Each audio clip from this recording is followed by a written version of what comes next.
What's up, YouTube watcher people, and welcome back to another thrilling episode of Project Time Tech.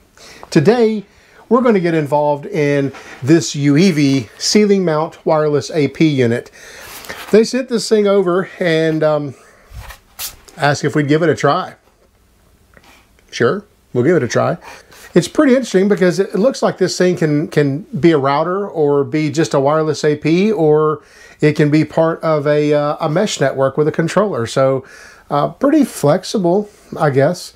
Let's get it on the bench and let's set it up and see how the throughput works and see how its performance is. So this is a dual band 11AX device. Has 2.4 and 5 gigahertz radios. It says the concurrent system rate is up to 3 gigabits with 128 users of capacity. Don't have any way to test that, but I'm sure your mileage may vary, and I'm sure that's in a perfect world with a strong tailwind, because I can't get that out of good gear, seems like. It can be mounted to the ceiling or the wall, and the way you would do that is by taking this thing here, and you would just screw that up to the wall and then, or the ceiling, and pop this on there. Or I guess you could put it on the table, much like I have it mounted here. Well, these are the things that came in the package. Oh, and this user's manual, which consists of the AP itself, a power injector, some wall hanging stuff, and a network cable. Looks like this is 48 volt output, half amp, so PoE plus. And the unit itself, we have a reset button in the bottom, a console port, a WAN/PoE port, a couple of LEDs, and a DC. It says it's 11AX 3000 megabits wireless AP, model UAP66. Wonder if it'll really do 3 gig. Who knows? Looking at the instruction manual for this thing, the things that I found really interesting about it were the fat mode versus the fit mode, or the thin mode. It's fit and thin. Maybe it's also skinny, and possibly it's even in good shape over here. But over here, clearly it needs some help, I think. Don't we all? Basically, in fat mode, it will work as a router, an AP, or a bridge. So I really like the idea that it'll sit as a standalone AP or an AP mode. That's actually pretty cool if you're just looking for a quick, rapid deployment of get me some internet without having to do a bunch of junk. There that is. But in fit mode, it works with a controller. So that's pretty interesting. So they say in a unified manner, but I think what they mean is a wireless mesh. Interestingly, though, the two pictographs showing how they're to be set up in fat mode versus fit mode are exactly the same, with the exception of the fit mode will get you out to the internet, and the fat mode will get you out to a thunderstorm, possibly. The other thing that I found pretty interesting about this is the fact that it doesn't appear that when you plug this thing onto your network that it will go out and just grab a DHCP assigned address. It looks like the IP address is hard-coded 192.168.188.253, because it says here in the Manage Access Point section that you need to set your computer to 192.168.188.2 through 252. I don't know what 1 is. Maybe that's the WAN port. Maybe 1 is the LAN port, and 253 is the. Actually, there's a couple of numbers missing there. They don't want you to set 1. They don't want you to set 253, or they don't want you to set 254. Wonder what those are. We might investigate that here in a few minutes and see what those numbers actually are. Anyway. Once you get it up and going, you can apparently you can go just browse out to 192.168.188.253 in the login page and log in. So I think the thing to do that is next. Let's go ahead and get out a laptop here and connect to it, and let's just see how it works. I'm kind of curious about it. All right, with this device on the bench here, let's go ahead and connect it up.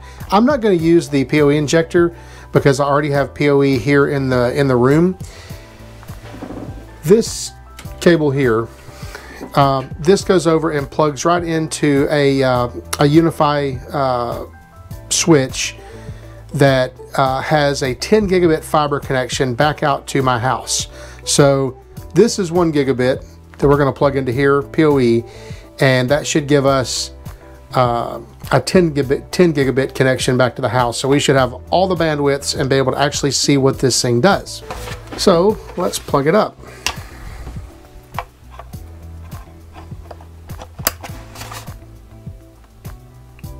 I've got power.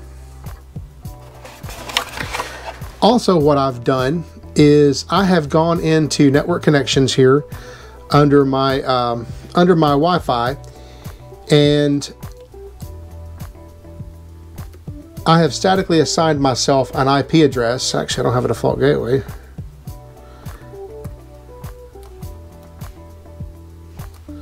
Anybody else ever noticed this in Windows? You go in and you fill all this out, you put in a default gateway, you hit OK, you come back a second later and that default gateway is gone. It'll stick this time.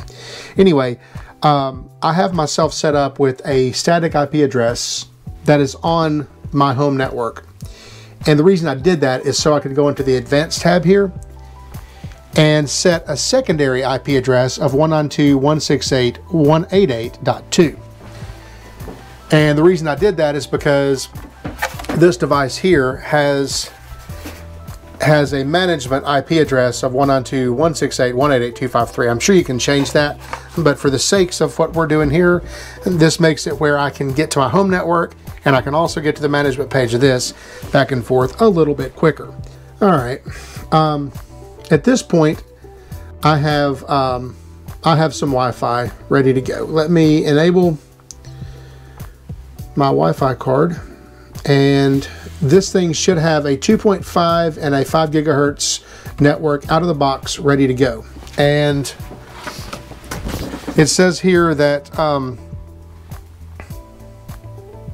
that we need to find a wireless SSID called wireless 2.4G, and the password is 8 sixes. I wonder why they chose sixes.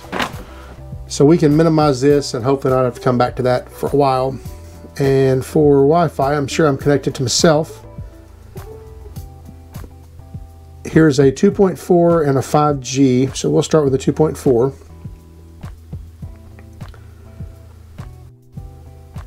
Password saved because I've already been in this thing. All right, let's jump into it. 192.168.188.253 should be this box. And the admin password here is admin. Here we go. So at this point, the AP is automatically provisioned in FAT AP mode, or as a FAT AP, and we are set in AP mode. So we're just basically bridging traffic. Without doing anything else, I am curious about just doing a quick file copy from my NAS. And again, this PC is connected wirelessly to this. This guy has a 1 gigabit Ethernet connection out to a Ubiquiti switch that has a 10 gigabit fiber link up to my server cabinet. And my server cabinet has a 10 gig connected Synology NAS into it. So under social media, under Project Time Tech, and let's look at the camper network video. Here's a 3.5 gigabyte file here. Let's just copy that. Yes, I know this is terribly harmful for me. Copy here. What are we going to get? 23, 24 megabytes a second.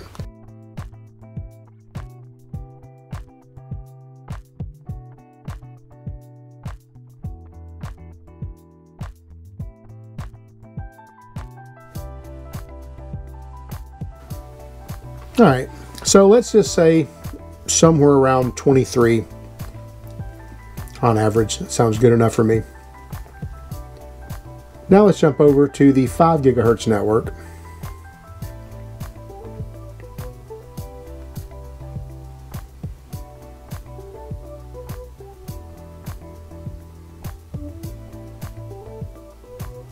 Okay, we're connected. And let's just copy that same file that we copied a second ago, this 3.5 gigabyte file.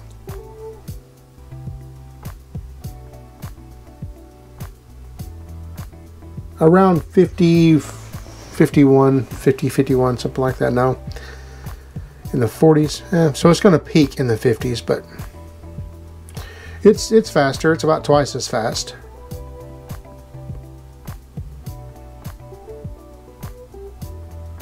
Okay, so around 25 or so on the 2.5, around, I don't know, 40, 42, 43, somewhere in the 40s with the 5 gigahertz.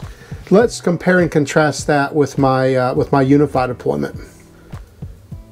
So let's just change over to that, and I'll be running the 5 gigahertz on this one also. I'm not going to even bother with the 2.4. And let's just do a quick copy of the same exact file here.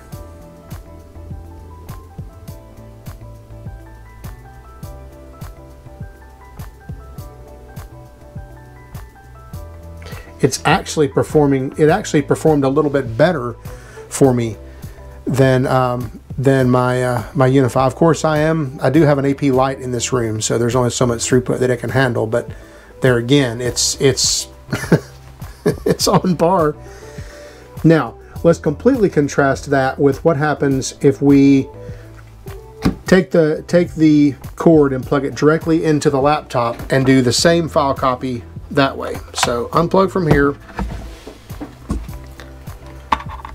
plug directly into here. I'll go in and I will disable Wi-Fi. So disable.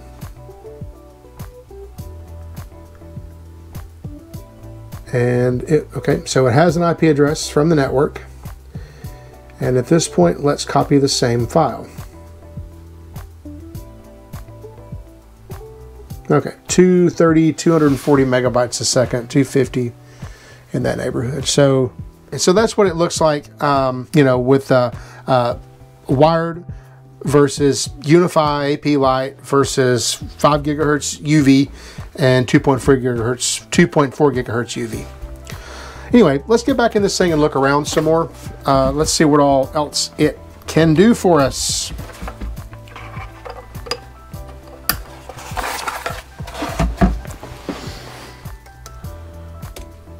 Log into it. Okay, so let's look at some other things, like for example, this wizard. So the wizard is where we can set it up if you know, if we want it to be a gateway or an AP or just a repeater. Now that's an interesting thing. I didn't realize it could do that. So obviously in gateway mode, this thing is going to be used as your internet router, right? So it's going to be kind of like some people's Comcast or Spectrum box, so that internet plugs into the WAN port, and then you access the internet through the Wi-Fi, and it does the routing in between. Also, or in AP mode, obviously, this thing just becomes a bridge and just for whatever network is there, basically standalone mode. This is the way I typically use single APs rather than setting them up to route and all that. Most of the time you already have a network that's set up, that has routing set up and is already connected to the internet. You just want a quick way to get some wireless on it. That's your AP mode. Repeater mode, basically if you have a place, like let's say across a field or across a parking lot, you can actually set two of these things up wirelessly, and two of these things will talk across the air, and basically they just form a bridge, a wireless bridge at that point. So that's pretty cool. I did not realize it could do that. In Wi-Fi, here is where we can set up our 2 or 5 gigahertz networks. We can change our SSIDs. We can make it hidden, change wireless mode. We can pick our channels, our encryption, our passwords, all that. Even our transmit power. It obviously supports VLAN, so that's, sure enough, that's cool. I don't see where we can, yeah, I do too. Virtual APs, there we go. So So there, so we can, there we go. So that's interesting. So we can actually set up virtual APs here. So we could have, let's say we wanted a public Wi-Fi, and we, let's say we would name this, I don't know, public 24 for the 2.4 gigahertz. We can have it wide open. Maybe set a VLAN ID here of, usually we do 99, and we save that. And then as long as we have VLAN 99 set up, routing traffic all the way on the outside of a firewall, then we can have a true public private Wi-Fi. So that is really, that's really a handy feature as well. Same on the 5 gigahertz, it looks like. Exact same options. We can also have 3 virtual APs on there. Under advanced, what do we have here? Country or region. Well, that's not right. USA. Covered threshold packet. Yeah, so I'm going to go ahead and change that too. There, changed. We also have MAC access control lists, so we can set up ACLs for people that we do or don't want, I assume, to hit this. For a Wi-Fi timer, that's pretty interesting. We can flip that on and let this AP be active. Let's say, I don't know, from let's say 8 in the morning until 8 p.m. at night. Kids' bedtime. Got to get off the Wi-Fi, which is just code for switch on your cellular modem and go to work that way, kids. At least that's what mine did. Network. LAN. Get IP from AC or a static. Now here we could set ourselves a static IP address to become resident on this same network. In fact, if I were setting this up to keep, that's what I would do. Or we can choose to get IP from gateway, and I assume what that means is get IP via DHCP. I would assume that, but I'll leave it get from AC, which I think means just the built-in one. For cloud, obviously there is a cloud feature that you can get set up, and you can you can manage these via the web. Probably not a lot, unlike you can the UniFi stuff. And the manage. This is your basic administrative thing here. So backups, restores, factory reset. Here's an interesting thing that I wish everything had: timed reboot. Reboot every single day at so-and-so time. Let's hope it doesn't actually need that feature, but if it does, you can